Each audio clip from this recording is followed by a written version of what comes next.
My name is Dale Ward, and I wrote a 30,000-word thesis about how Michael Myers from the Halloween movies is a Zen master.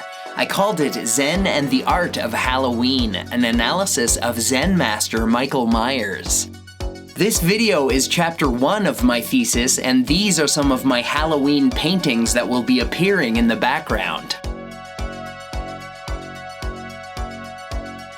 So let's get into chapter 1, which is titled The Shape of Silence.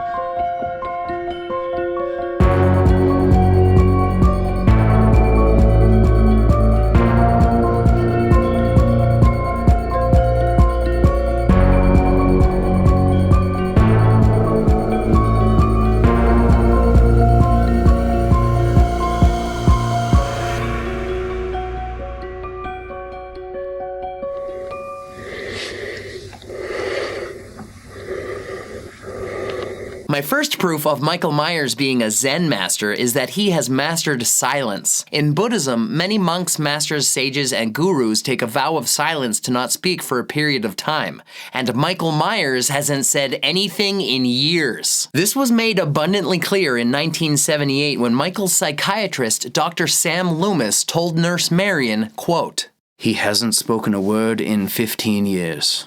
Such behavior signifies a high level of mastery and dedication, because a vow of silence usually only lasts for a few days, weeks, or months at most, and is sometimes limited to certain times of day or even specific areas. Rarely does a vow of silence mean complete and total abstinence from speech, let alone for such long periods of time. But Michael's silence is absolute and not limited to any time or location. It is ubiquitous, omnipresent, and eternal."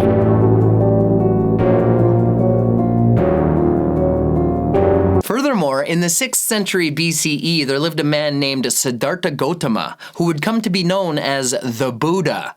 And when the Buddha was asked certain questions, he employed what is called noble silence. And in a comparable way, Michael Myers employs a similar silence. The difference is that Michael doesn't answer certain questions with silence, he answers all questions with silence. In fact, you don't even have to ask him a question, and his answer is always silence.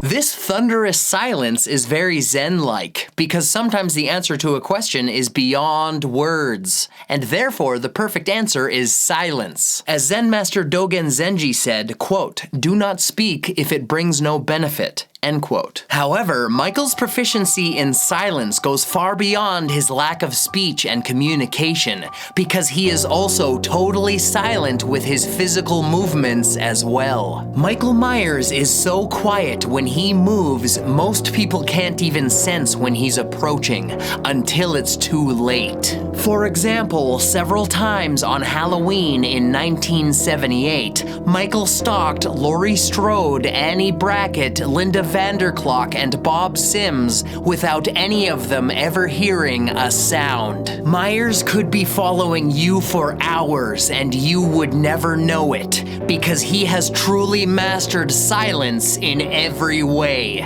to such a degree that Michael Myers is the shape of silence.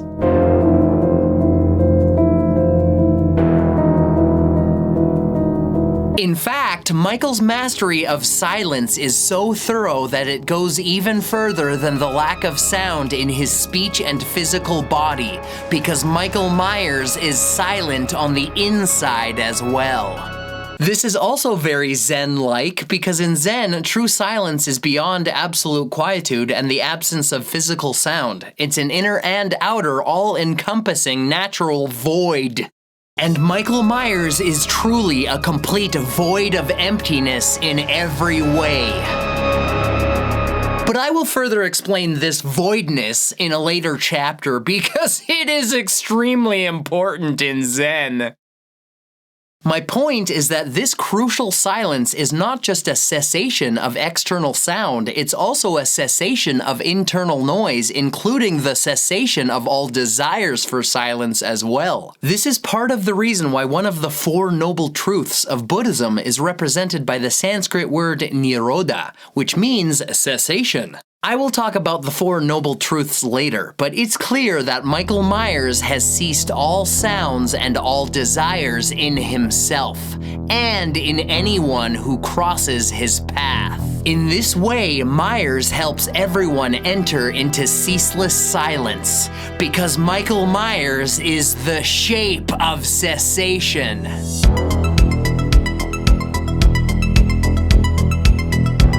According to Zen monk Thich Nhat Hanh, the aforementioned noble silence refers to the silencing and the unification of three aspects of being, namely speech, body, and mind. And it's obvious that Michael Myers has totally unified all three aspects of his being with pure silence. Moreover, when one has sustained such silence, supreme stillness comes with it. And Michael is clearly also a master of stillness. When Myers was in captivity at the Smith's Grove Sanitarium, he was so entranced in his stillness and dark silence that most people underestimated him by thinking that he was catatonic. But Michael showed that he was far from catatonia when he escaped and attacked. It was simply that he had mastered silence and the subsequent stillness beyond any other master. In fact, Myers can be so still that you will never notice him watching you. He could be standing right behind you or just outside your window and you would never know it, because he has truly mastered silent stillness. In this regard, Michael Myers is the shape of stillness. All that being said, simply being silent and still is not the totality of Zen, because even a statue of Buddha is perfectly still and silent, but it is not an actual Buddha.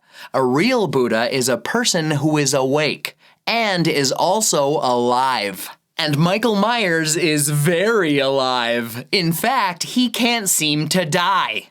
But again, I will talk more in depth about that later. Zen essentially begins when one is silent, still, and conscious, because such a state invites calmness into the mind and body. With that in mind, it's clear that Michael Myers is always calm. He never gets perturbed, upset, stressed, or even remotely worked up. Even when he's chasing someone or being shot, he stays totally calm, because Michael Myers is the shape of calm.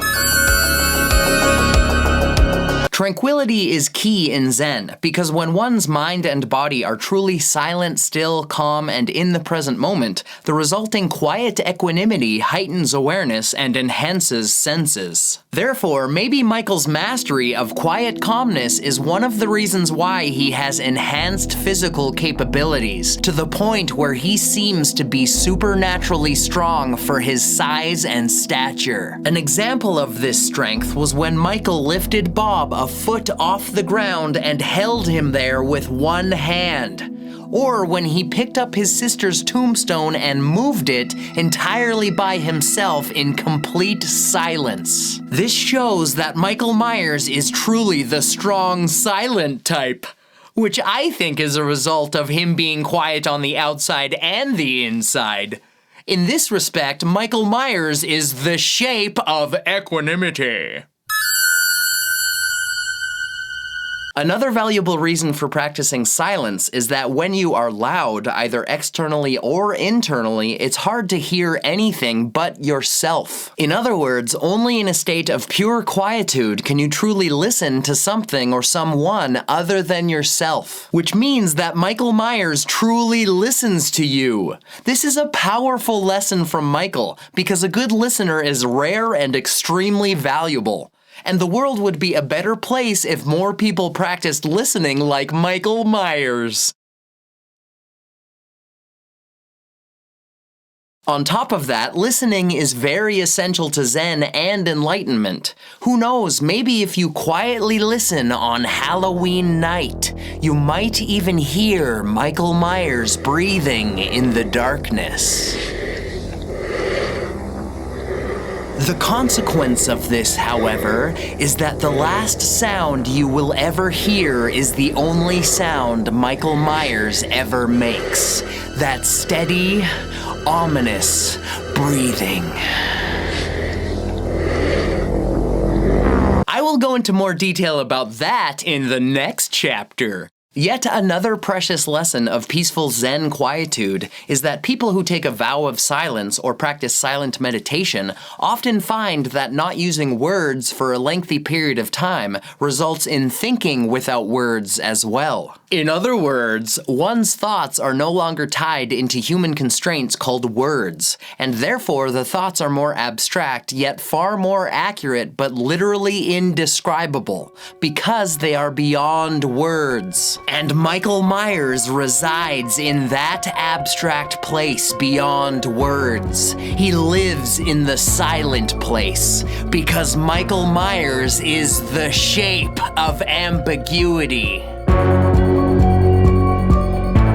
In every way, Michael Myers is truly the personification of silence, but the silence has transcended his physical and mental existence, meaning that he has become the embodiment of silence, to the point where he is not only silent in his body and his mind, Michael Myers is silent in our minds as well. In other words, he has become a totally indescribable metaphysical shape in our reality and in our nightmares. Michael Myers is nameless, formless fear. He is pure, dark silence. And the silent, wordless result of his distinct ambiguity has ironically created a much more accurate description of what he truly is.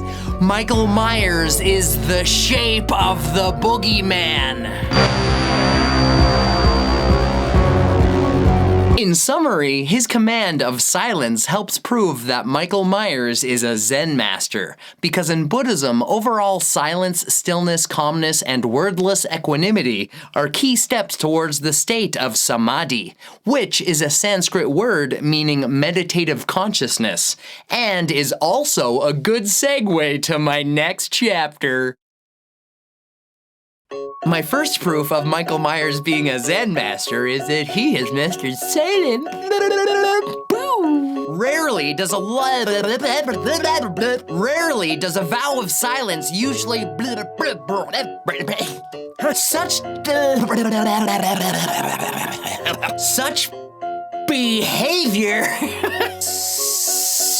behavior was asked certain questions, he